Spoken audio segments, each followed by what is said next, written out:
Okay, so we are good to go. So I'm just going to ask you a few questions that we wrote up, just asking about like your artistic journey, any advice you have, and then a few of our contributors sent in questions that they have for you. Sounds So good. we can answer those at the end.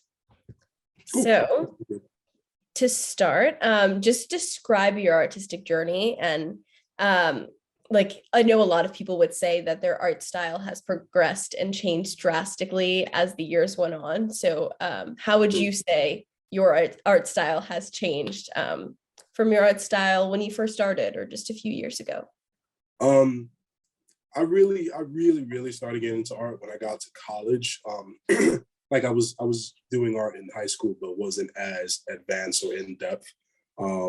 It was just part of a class, and I had always been able to draw since I was a kid.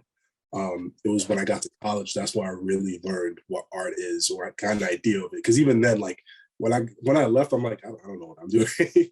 But I had started like with drawing courses because that's what you have to take art courses as part of the as part of the general education requirements. And then after a bunch of drawing classes, a professor told me to take printmaking, and once again, I wasn't sure what type of artist I intended to be, so I was like, sure, I've never heard of printmaking, I'll do it. And then I never stopped from that day. Like it was just from that point on, all I ever thought was printmaking. I was also taking sculpture classes, which is like that's like another artistic love that I have. But right now, I'm just like fully in depth with printmaking. So from there, I took like every printmaking class like that we offered. I did an independent study, and then basically poured everything into my Bachelor of Fine Arts show at the end of my at the end of undergrad, because like everyone else dropped out of the program for some reason. So I was the only one in it. It was really sudden, but I was like, okay, the light's on me. I'll take that. I'll work with that. Um, and then it worked out pretty well. I learned a lot in like one semester, and like forms, because I was normally doing intaglio and just working on doing engravings and etchings. And do you know what intaglio is, by the way? I don't. Okay, so like intaglio, just to give you like a really quick crash course, is like you're etching on a plate. It could be either copper or zinc, although copper is better. You just cover it with a chemical substance, and then you draw into it with a needle, and then you etch it with a type of acid, and then ink it and print it. It's a lot of fun. It's a That is very so cool. it's kind of complicated in some cases, but it's also not, and it's so much fun. And I personally love it. It's very technical. And so I just kept doing it. And then I learned about other forms of printmaking. And from that, I was like, all right, this is all I want to do. And then after graduating, I was drawing at home. I wasn't really doing much printmaking. I was trying to figure myself out. And then I finally decided, it's high time I went to grad school. Like I need more. And so before, I was always working with text in my work. That wasn't something that wasn't anything different. It was always a combination of text and imagery. And then once I got to grad school, that just changed everything for me. So like my work, obviously, it changed. It's like you said, it changed. It went a completely different direction. So like I started doing like really focusing on the text more, and really trying to build an understanding of why I'm doing the things I'm doing. Because in undergrad, it was just like, I'm just doing this thing. And then grad school was like, why are you doing this thing? And then there are like implications and reasons behind, like there's history behind the particular thing that you're doing. And then once you apply your personal experience and your life to these things, you build a deeper understanding of your practice. And so I you know I when I really thought about the automatic, because my mind goes on autopilot sometimes, or I sat there and thought about it, I'm like, it's not autopilot. There's a reason why you do these things. You just have to apply and figure it out. And so it's a lot of why and a lot of reading. There's so much reading. It's unbelievable amount of reading, but it's also interesting and beneficial. So I had the chance to pick and choose what would be useful to me as an artist, and then applying that to my own practice, to a point where it was like I've become more confident as an artist, where before I was relatively modest, and I still am. But now it's just like, not saying I don't need my professor's help, but there's sometimes I'm just like, some of my professors, I'm like, man, I got it. Let me go work. Like I'm here. So now I'm doing like graffiti. Like my studio was like every wall of my, you can ask David, every wall of my studio is tagged, like top to bottom. I covered the whole thing. And I have freedom. I can do whatever I want. So I started doing more text-based work, and then, you know, pushing the boundaries of my prints, and then doing more silk screens, and doing really, really cool creative processes that are all going towards my thesis show. And it's been great. So my work definitely has changed. And that's just the nature of art. Like, you know, it's very rare. I personally think it's very rare for some people's art to stay the same. I think my work, it probably isn't going to stay the way it is now. It's going to change into something else because I have so many interests and so many things I want to explore. But as it stands, it's like, you know, right now it's like very text-based and dealing with, you know, mental and emotional health and traumas, because these are the things that are very important to me right now. And graffiti is a very powerful vehicle for that for me. So that was something I decided I wanted to like really, really focus and double down on. And it took a lot of growing, a lot of like understanding, and like stepping out of my comfort zone, and not being it, because I can be relatively stubborn sometimes when it comes to my art. So it took some not being stubborn. So professors would be like, why don't you try this? And I'm like, I don't want to try that. Like, why would I do that? Why would I do that? And I'm sure you felt the same way, where it's just like, why would I do that? And then I actually did it. And I was like, okay, all right, I get it. But yeah, it's hard sometimes. It's hard, but it's like once you understand that they're there to help you, you like stepping out of your comfort zone will show you so many new things. So it's like one of those things where I had to just like, you know, just be like, Oscar, just go do it. Just do it. And so, that's one of the biggest things. Once you actually just do the thing, the ball keeps rolling from that point on. That is incredible. So I have a question for you. Mm-hmm. I know a lot of different things fall into the category of printmaking, but I'm Yeah. not sure how like I would define it. So could you define it and add some examples? Because I know you listed a few. Yeah. Printmaking simply is, I mean, if to keep it like super, super simple, because I have this weird way of explaining things, of over explaining. Printmaking, you're really just printing onto paper. You're doing a series of prints. Sometimes it's just one, but you're printing something on some sort of substrate and then moving that and printing it on paper.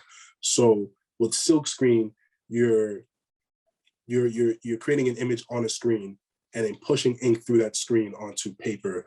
With lithography, you're creating an image in like a stone, like a really huge stone. It's actually that's actually like my least favorite form of printmaking, but I'm actually taking that class this semester to get better at it and develop a love for it. But you're creating an image on the stone, and you're printing that image from the stone onto paper. With intaglio, you're creating an image on a metal surface, and you're transferring that onto paper. And there's so much more. You have like monotypes, where you're just creating something really quickly on a plastic sheet, and then you're transferring that onto paper. So at the end of the day, it doesn't always have to be paper. You can print on realistically anything. You can print on wood, you can print on fabric. I know a lot of people printing on fabric. I'm kind of tempted to do that. It's obviously how people create t-shirts, tote bags and stuff like that. A lot of prints are done on paper, and once you create a series of them, you can sell them off. You can have a series or edition of 30 or 40 or 50 if you're feeling really ambitious. And it's very easy to just pump out prints constantly, depending like if you do, like I say, you're doing silk screening. I printed out 5 prints in 20 minutes, maybe less than. And that's only because I ran out of paper. If I had more, that was a 3-hour class. If I had bought more paper, I probably would have finished 100 prints in 3 hours. Oh, wow. Yeah, it's a very, that's silk screen is kind of the easier way. If I did like a relief, probably the same thing, probably maybe 50 prints in a short amount of time.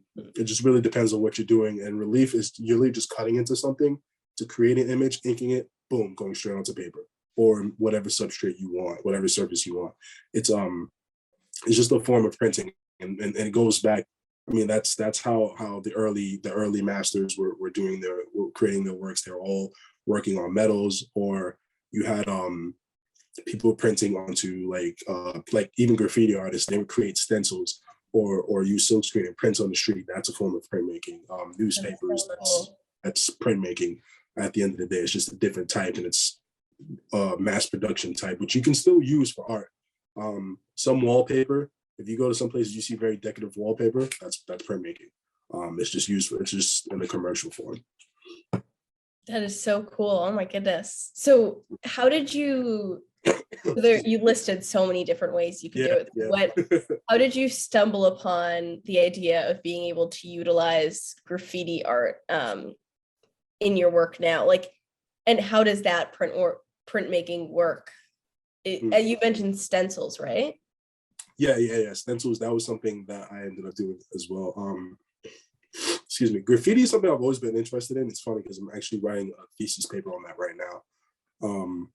And graffiti has been something I've always interested in ever since I was a kid. Like, I grew up in the Bronx, so just seeing graffiti was everywhere around me. And we're in New York on top of that, so it's like it's inevitable. But it was one of those things where it always caught my eye, no matter where I was going, what I was doing. Even throughout high school, I'd be walking through LES with friends, and they're talking, and I'm looking at everything else around me. In middle school is where I actually kind of started a little bit. I had a friend who was really into graffiti. He started teaching me a little bit. Then we graduated, I dropped it, but then high school, I picked it back up again and just started doing my own graffiti. Like, I started tagging in my book, and then some places that I shouldn't have, unfortunately. But once I got my hand on markers, I couldn't be stopped. And then I don't know what happened. I kind of just, once I graduated high school, I just stopped. And then I got into college, and I started doing printmaking. I wasn't sure what to do, like what I want to do. And I, like, without thinking about it, just started putting text in there. And then it was a constant thing and maintained. And then with printmaking, it's kind of, depending on what you're doing, it's kind of hard. So like in Talio, I don't really include graffiti in there just because doing that's with the steel. So in Talio, like, you have like a steel, like a metal needle. Graffiti with that is just, for me personally, it's not the way. There's a way to do it. There's a way to do it. There's definitely a way to do it. I just don't want to. Because when I tell you Intaglio itself is so very technical. This, like, I'm giving you like the easiest, simplest explanation, but there's so many things like that go into it that you can use that involve different materials and different like solutions. Like, there's this thing called spit bite, in which like old, when it was first created, it was literally a mixture of spit, some sort of other substance, and then acid, and that's how people were like drawing on their plates. What? Oh my goodness. Yeah. Whereas now it's just something else. You can use some sort of like gum arabic, some other substance, and then acid, or you can use we have this thing called white ground, which is like, or soap based, which is like, you could just use a type of soap or anything like that, and you could create a background. But I'm getting ahead of myself. So back to graffiti. So graffiti is kind of, it depends on what you're doing. For some types of lithography is actually pretty easy because you have something to draw with. So if you're working on a stone, you're using an oil crayon, because some parts of graffiti are oil based and some parts of graffiti are water based. Mainly the silk screening is water based. So for that, if I'm doing oil based, I would just use a crayon. Or if I'm doing photolithography, which is, you're also doing that on a plate, but it's a very thin plate that's photosensitive. It's like, if you expose it to light, the plate's gonna get ruined. And really? So essentially what it is, it's like this really large green floppy like plate. And so you would expose an image, you would take into an exposure unit. It's like just massive machine that exposes light and has a vacuum on it. And so I would create an image on a plastic sheet, flip it, so like when I print it, it will come out reading the right way, expose it. And then I would use a photo developing liquid to just clean it up, and then the image will come through. And I just put whatever materials I need to on it, ink it, and then print it. So that one I've been doing graffiti on a lot. You don't like it? That one I've been doing graffiti on. That's been pretty solid. Silk screen has been really easy. I actually, I kind of did that a little bit in undergrad, and then I tried it again. Now, where it's just like, I took an empty marker and put drawing fluid in it, and then just drew on my screen, covered the screen, sprayed through it, cleaned it up, and then just started printing, and then it worked. So it's like, all right, cool. I can pump out like 10 of these, 10, 100, 20, it doesn't matter. I could print out as many as I want. And even with that, you could push it to another level where you could use you don't have to use just one color. You can use multiple colors. So recently I just did a print with I did a rainbow pole, which like I created I used 3 different inks to create a print, and then just like 3 different inks, put it on the screen and pushed it through, and then just constantly made 3 of those. Like, I made a bunch of them. So I used like red, purple, and blue, just because they were easy to mix in the middle, and it works. You can use more than 3 colors, but that was just the way my professor was like, "Why don't you try this? I think it looked really good." And I was like, "Sure, I have nothing to lose." And then the next week after that, he was like, "Hey, try this thing on top of the other thing you did." And I'm like, "Okay," and that came out even better. And then you have a lot of freedom with the form, depending on what form of printmaking you're doing. Right now, I'm finding I get the most freedom with silk screen. Like I'm trying to work with larger screens to create um, larger work. So if I want to do like a lot of do graffiti in a really large space, I can take it and just print on the wall, which I'm probably going to end up doing for my thesis show, because I was for my program, we have a big show at the end to obviously exhibit all the work we've been doing and how we've developed as artists. And so one of my ideas, because we can literally do whatever we want, I'm like, why don't I just tag, like I'm gonna put work up. I was like, let me just tag this wall. And so there was like all this stuff that went into it, and I had to have these meetings, and it was like, oh, are you sure you can do that? And I had to do research and find a water-based indoor spray paint that's safe to use, and then have meetings with the EPA people in the building to make sure no one's going to get sick and no one's stuff is going to get messed up. And it worked out, and it was fantastic. So now I have this huge 8-foot wall that I have to do a mural on in a week, and I definitely don't have enough spray paint for that, but I'll figure it out. But I have spray paint, I have markers, I have screens that I can print with. So at the end of the day, it's going to work out. I'm not super pressed about it, but it's definitely my preferred form of working. So graffiti is just like a constant thing for me. So it's in everything that I'm doing. And yeah, that's about it. That is so cool. I think it's so amazing how all these different forms are coming together to create, like you were talking about how you were talking the different inks and the different acids, and the story with the spit acid. That I'm not gonna lie, that grossed me out. That's kind of wild. Yeah. Like one of my professors is like, you can definitely use that if you don't have this, that, and the third. And I'm just like, I would rather just not use that particular material than spit in the cup. I know it's my spit, but I'm not doing it. I'll pass on that one. I think I would too. Yeah. Yeah, I love that. So you talked a little bit before about how your work has sort of progressed from like middle school to high school, and how you sort of left graffiti for a bit and went back. So like going back to the mentality of talking to your younger self and thinking about your younger self, if you could give your any advice at any point in time to your younger self as an artist, what would it be, and when would you think you needed it? There's a lot of there's a lot of advice I give my younger self. I definitely think in high school is where I probably would have needed the most advice. And even now, I'm constantly getting advice that I'm just like, wow, that's amazing. Like, I think the first thing I would always tell myself is just stick to the plan. Whatever plan you have, whatever vision you see, stick to that. It doesn't matter if other people don't see that vision. As long as you have confidence in that vision, you stick to it and you accomplish that. And it doesn't matter if some people can come and help you along the way. That's definitely more than welcomed, and some people can help guide you along that journey. But at the end of the day, always stick to your plan, because that's your vision at the end of the day. It doesn't, I can explain my vision to you and 20 other people in the room, and only one person may get it, or no one might get it, but I still have faith in that vision, so I'm going to stick to it. That will save you so much time. That could have saved me so much trouble, whereas I wouldn't rethink certain plans, which would then cost more time and more materials and more money. Had I stuck to my original plan, but like, just do this, because I would do one thing. I would plan on doing one thing, switch up, and then when everybody comes through and they look at it and I say, oh, originally I was going to do this, they'd be like, well, why didn't you do that? Like, this is good, but that's better. And as time went on, I realized, what, I'm just gonna, like, literally, I'm gonna do whatever I want. Like, this program has definitely taught me that, like, as an artist, I have the freedom to do whatever I want. So definitely, stick to your vision, stick to the plan, and just trust yourself. The other advice I would give myself is don't be afraid to ask for help or get help.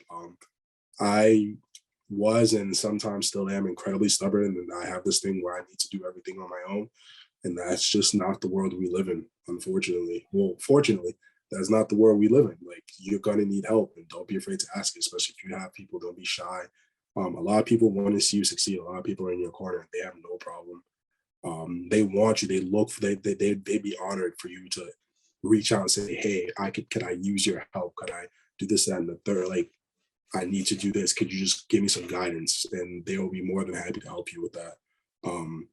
Like, I was too nervous to ask my professor, who was also my advisor, for a letter of recommendation, even though he had told me he was going to write it for me. Once he found out what school I wanted to go to, he was like, because he used to go to Pratt. He's like, "I'll write it for you." I was nervous to ask the head of my art department and another professor, and they gladly wrote it for me.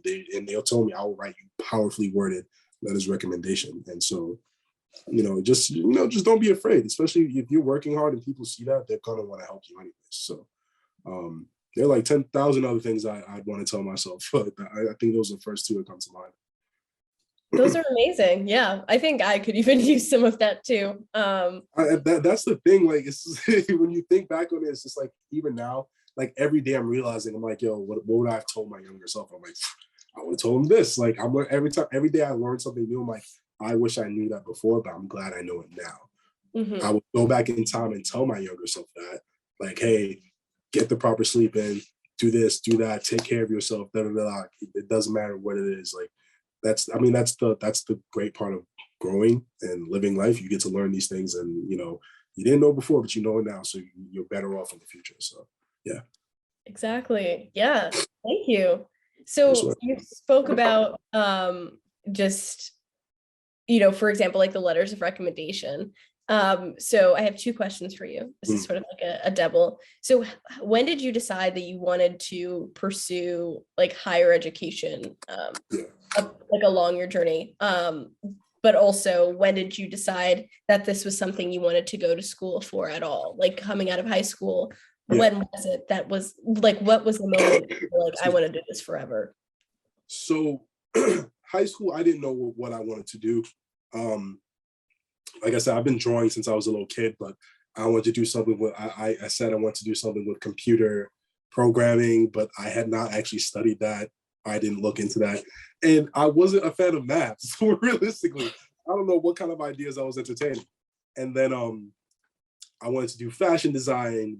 And again, another thing, I wasn't really studying like that. I didn't particularly care for it. So I wasn't really sure. And then I had this English teacher. I was in this drama class. Another piece of advice: chase your passion. That leads into another thing. So drama was something, like acting was something I was always passionate about. Part of me wants to be an actor, but I knew that was cutthroat.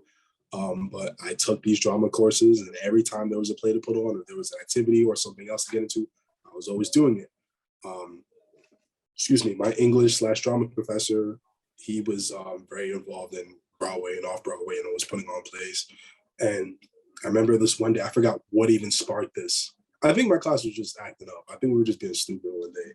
And he was really frustrated. He just let us know, it was like, I need you guys to understand that I'm not here to just get a paycheck. I'm not here for that. I'm here because I want to help you guys. Like, I decided to teach because I want to help people. This is my way of helping people. And it was in that moment I knew, I was like, yo, I want to teach. This is what I want to do, because I like helping people. It's something that I got from my mother. My mom, as much as she tries to play it off that she, which I get it. I'm the same way. I'm like my mom. She tries to play off that she doesn't like people. She's always helping people, even when she doesn't have a lot, because I didn't grow up with everything. But my mom, no matter what, even if she didn't have a lot, she still gave some. But she did whatever she could to help people. So, and I was kind of inspired by that. I was like, that's what I want to do. And so from that point on, I was like, okay, I want to teach. And then when I started taking art classes in high school, I actually got a little more serious about them. And I was like, why not do the thing that I've been doing since I was a little kid and teach art? So I ended up going to, what was it, a national portfolio day at Pratt, actually. It was like a Saturday. I got up really early. I got dressed, and this is when I learned. That was my first lesson, my first crash course in art. I didn't know anything, so I got all my drawings and rolled them up and folded them, this, that, and the third, put them in like I don't even know this dinky bag, and went over to Brooklyn, and they didn't chew me alive and spit me out. They didn't eat me up, but it wasn't the best. It was basically like, oh, where's your portfolio? I'm like, what's that? I don't know what that is. I got my work. That's what I got. And so they looked at my stuff and it was like, oh, it's good. It needs more work, but you need, your presentation is the best. Everybody kept saying your presentation, your presentation, your presentation. And that hurt me a little. I felt really upset. Like, how was I not prepared for this? Like, I was angry at my teacher. Like, how could you just let me go to this thing and not tell me this, that, and the third? Like, why didn't you prepare me? And from that day forward, I researched Pratt before I even gone there. Like, it was the top school in the art country. I'm at top art school in the country. I was like, I have to go there. So boom, since high school, I was like, I'm going to Pratt. I have to go to Pratt. And so I went away to undergrad. I was supposed to go to school in Chicago. I got into another top art school in Chicago. Way too expensive. Didn't go. I'd be in way more debt now than if I had actually gone there. I went to undergrad. I did everything I needed to do, and I think the universe just like helped me. Definitely follow through my promise once I made it in high school, because again, my professor in college was a Pratt graduate. Like, he went to Pratt, and so, and I'm gonna tell you a little bit how really weird that is. The universe works in really, really weird ways. So I was like, the goal was always to go to Pratt. So even after I graduated graduated college, I was a little lost for a little bit, trying to figure myself out, because I had committed so much of myself, and now I was just like, what do I do now? And I was just working, taking care of things, and just living life. And eventually, I was like, enough's enough. Let me do this. So I applied to Pratt. I didn't apply to anything else. And this was like during the pandemic. Like, I didn't apply to anything else. It was like, yo, it's Pratt or nothing. If it's Pratt, it's not Pratt, I'm gonna figure something else out. I have my bachelor's. I'll get something, but it has to be this school. There was no backups. And my cousin was like, you sure about this? And I'm like, yeah, all in. Like, this is my plan. Like, you have to have faith in your plan. So I'm going all in, and I got in. And then, once I got him, like, I'm that much closer. And then even being in Pratt, I learned more about what my future goal would take. It's not going to take just the master's. There's so much more that goes into it. So it's not like, so originally my plan was, oh, I'm going to graduate and start teaching. Nope, that's not how that works. But I'm not going to stop. Like, it's going to take me a little more time. And that's okay. But the really funny thing is that I met all these people, and then did all these things, and got involved with so many things that I got in good with people in the department, the head of the department, and then eventually met my one of my professors is actually friends and was a classmate of my professor in college, who wrote me the letter to get into Pratt.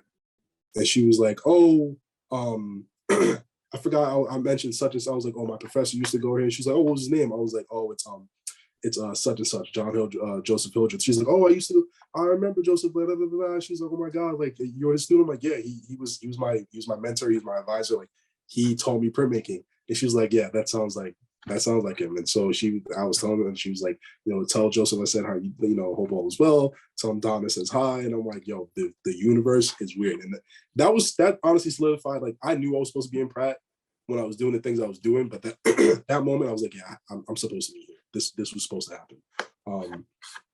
So through everything, I was like, the goal was to teach and go to Pratt, and I'm already halfway there. I'm already in Pratt.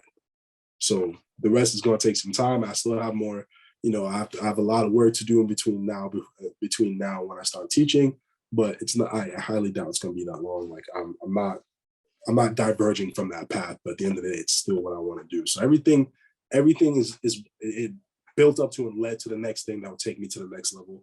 And that's realistically how I see the rest of my life going. But yeah. That is so cool. Oh my goodness. It was like a true full circle moment. Oh my goodness. Yeah, it's so weird. It's just like when I met my professor, Donna, and she was like, oh yeah, I know Joe. I'm like, okay. I looked up, I was like, all right, I see what you're doing. Like, exactly. I'm on to you. Oh wow. From the first day that you went there to just it being the only school you applied, it was meant to be. Yeah. Oh wow.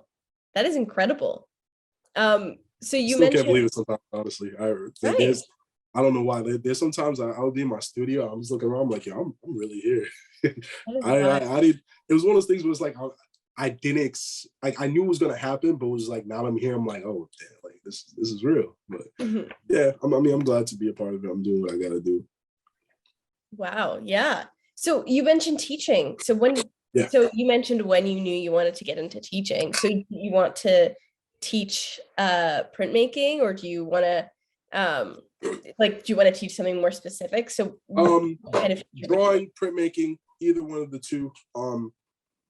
Those are the two things I've done the most of. Realistically, I haven't done sculpture in so long that I don't even think that would really work. I mean, I could. Realistically, I could. There's nothing else. There's nothing that's going to stop me realistically. But my heart realistically is in printmaking and drawing, because drawing is essentially what gets you into it. It's what helps you, you know, get there. So it was one of those things. It was like it came naturally. And I think my professor saw that. So Mhm. definitely, I want to teach either drawing or printmaking at the college level, just because it's like, I want to help refine those people, help guide them, the people who are like almost there but not quite, or some people who got it down was just like, I want to help you grow. I want to be a part of that vehicle to help you get to the next level.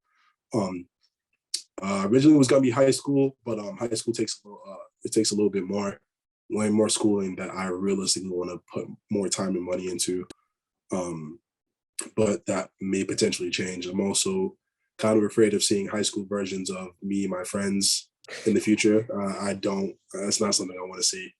Um, but yeah, definitely teaching, and then doing some sort of community outreach, working with just helping promote or provide art programs um, in neighborhoods in the Bronx, especially because obviously that's where I grew up, and like I have an undying amount of love for the Bronx. No matter where I go, it's BX all day, always. Doesn't matter. I don't care what anybody says. Mhm. That's my hood. That's where my love comes from. So it's one of those things where it's like there's a lot of talent out there, and there's so many things that you see in other neighborhoods that the Bronx doesn't get.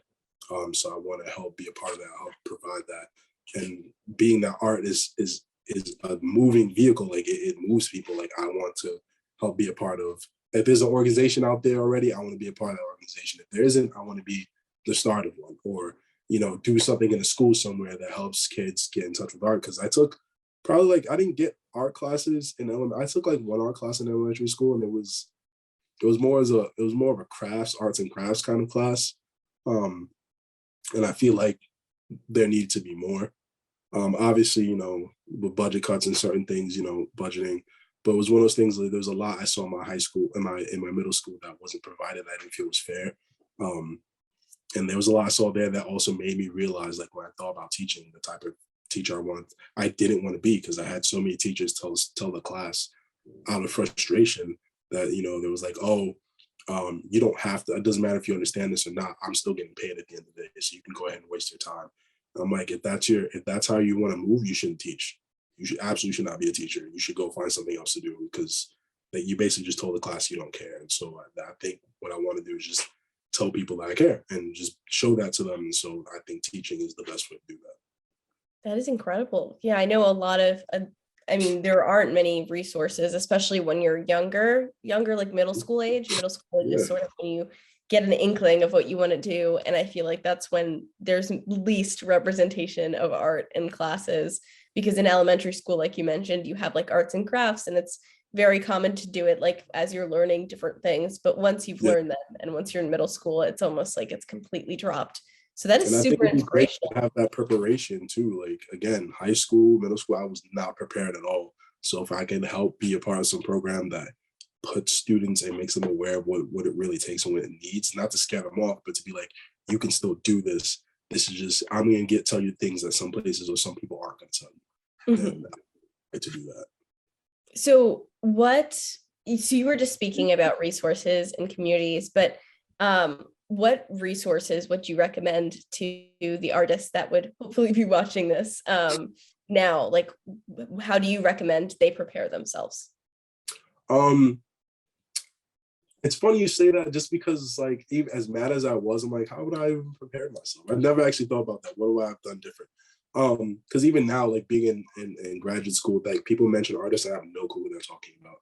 Mhm. I definitely, if you're really into this, like definitely like look up like art periodicals and newspapers like Art 21 or places like that, or Christie's, and just, read up on what's going on, because you find out a lot. Like art and activism go hand in hand. So you find out a lot about what's going on in your community and throughout, not even just the States, but throughout the world. So just keeping up on art news and learning about what's going on, going to art museums more, just checking out and just subscribing is like to their newsletter, seeing what's happening, what shows are coming up, and learning about what kind of art you like and who your favorite artist is. Like I don't really have a favorite artist for a long time. Granted, that's because I didn't really relate to anyone's work, but as time progressed, I actually found more and more people I was like, this work is amazing. So definitely learn about who is making what around you. And then just practice. Honestly, just keep doing what you're doing. Like at the end of the day, like I definitely wish I spent more time working on my craft when I was younger. I feel like I'd be way further ahead now, but that's what's done is done. So I would say definitely like keep practicing, and just if you can find someone that's willing to look at your work and help you develop push you a little further, or give you advice, definitely get that.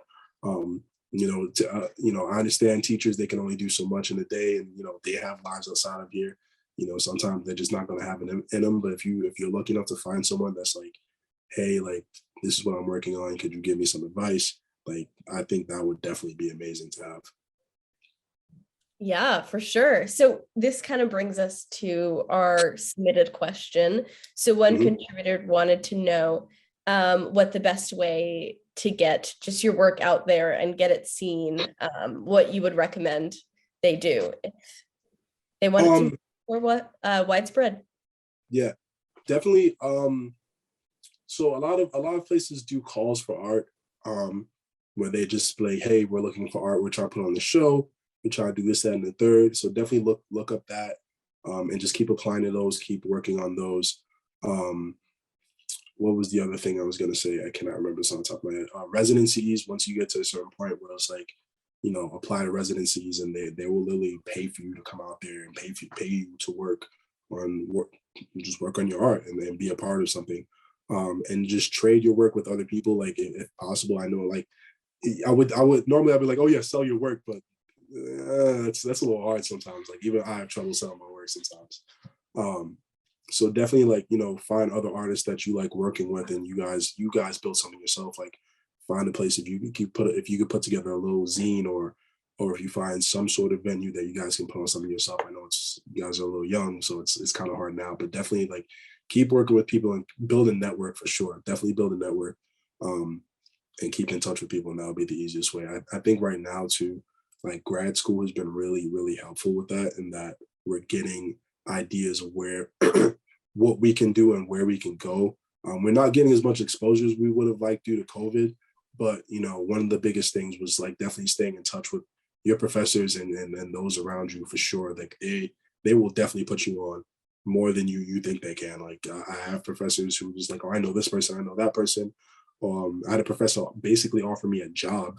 Um, and he was like, if you're interested, stay in touch. And I'm just like, I'm staying in touch. Like I'm graduating in like a couple of weeks. I'm staying in touch. I need a job. Um, so yeah, definitely stay in touch with people, build a network, but just answer calls for art. And then residencies. I think those are some of the best ways. Thank you. And thank you for talking with us. No problem. This is great. This is dope. Yes, so that was all. Thank you so much. And thank you for all that great advice. I'm going to take some of that myself. And it was great talking to you and learning about your journey. Thank you. Appreciate it. This is good. This is good. I haven't actually done this before, so I was like, what am I even gonna say? I You don't did know. great. But this is great. Thank you. You're Well, welcome. good luck. Good luck. What was that? I was saying also good luck, and keep doing what you're doing. This is Thank really you. great. And then just remember what I said about sticking to your vision. Like you just once you maintain that, you're gonna be golden. Yeah, and it's so cool to speak with someone who's not only interested in the arts, but interested in sort of sharing their wisdom like that, and imparting that and providing resources, which I think is great, and that's sort of what we're trying to do. So it's great to meet someone who can impart their wisdom on me and I can resonate with.